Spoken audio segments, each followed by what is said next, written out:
तो चलिए सीधे इसमें डाइव इन करते हैं। आज के इस एक्सप्लेनर में हम डिकोड करने वाले हैं तमिलनाडु का 2026 का इलेक्शन मैथ। पॉलिटिक्स वैसे भी हमेशा से एक बहुत ही कॉम्प्लेक्स नंबर गेम रहा है, लेकिन हाल ही के इस चुनाव ने जो थ्रिलर क्रिएट किया है ना, वो सच में माइंड बॉगलिंग है।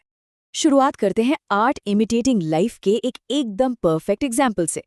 आपने थलापति विजय की 2024 की film the greatest of all time का ये वायरल सीन शायद देखा हो, जहां गाड़ी की नंबर प्लेट पर TN07 CM 2026 लिखा था, जो उस वक्त महज एक फिल्मी ईस्टर एग लग रहा था।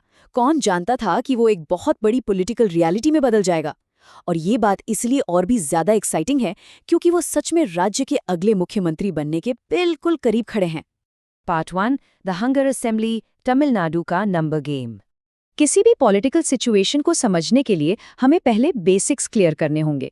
राज्य की विधानसभा का टोटल साइज है 234 सीट्स। आप इसे वो बड़ा कैनवस मान सकते हैं जिस पर तमिलनाडु की पूरी पॉलिटिकल पिक्चर पेंट की जा रही है।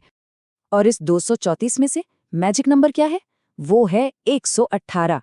सरकार बनाने और बहुमत साबित करने के लिए किसी भी पार्टी को ठीक 118 विधायकों की जरूरत है।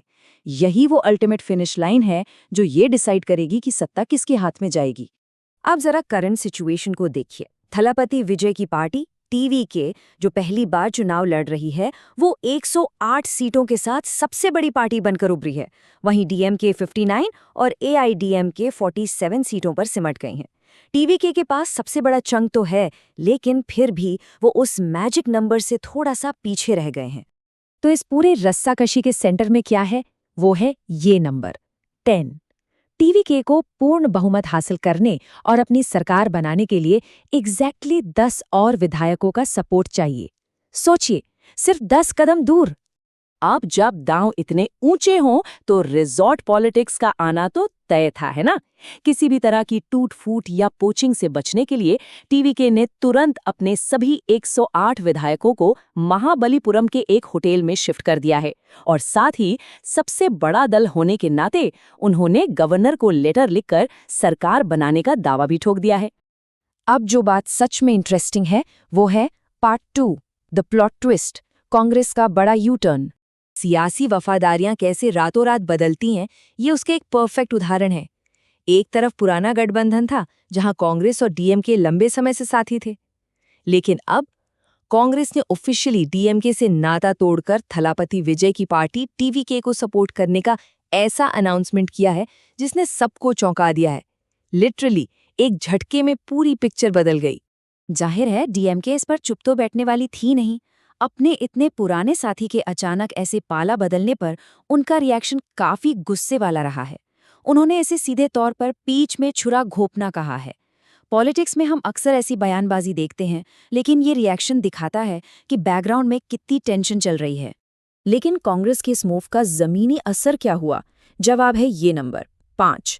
कांग्रेस के पास 5 जीते हुए विधायक हैं और इस त्रिशंकु यानी हंग असेंबली के माहौल में इन 5 सीटों की कीमत आप इमेजिन भी नहीं कर सकते।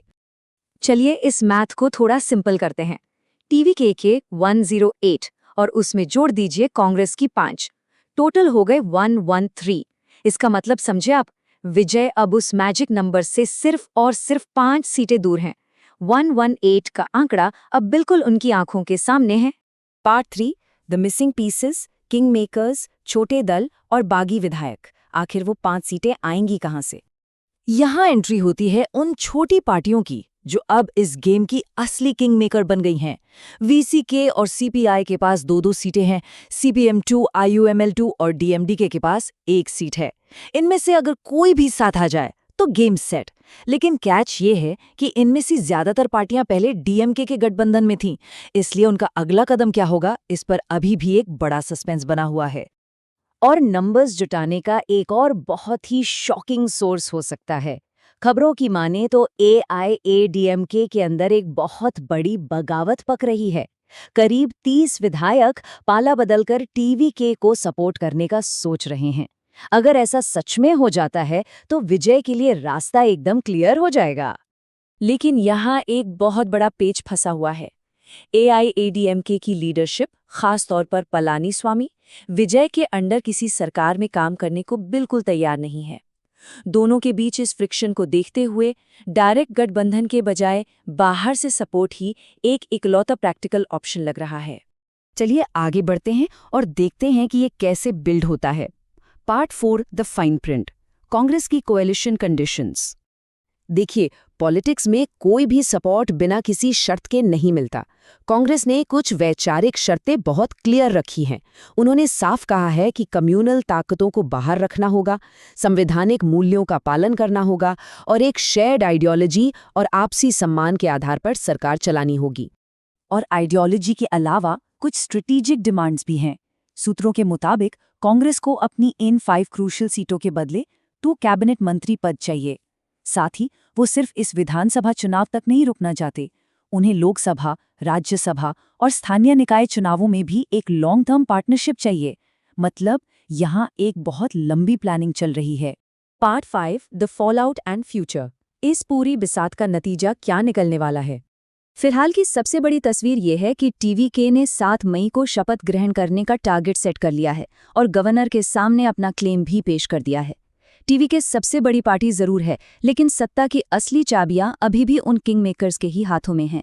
अगर विजय इन सभी गुटों को एक साथ ले आते हैं तो ये तमिलनाडु के इतिहास का एक बहुत बड़ा मोमेंट होगा। और इसी के साथ एक बहुत ही अहम सवाल खड़ा होता है, क्या थलपति विजय 118 का वो जादुई आंकड़ा पार कर पाएंगे?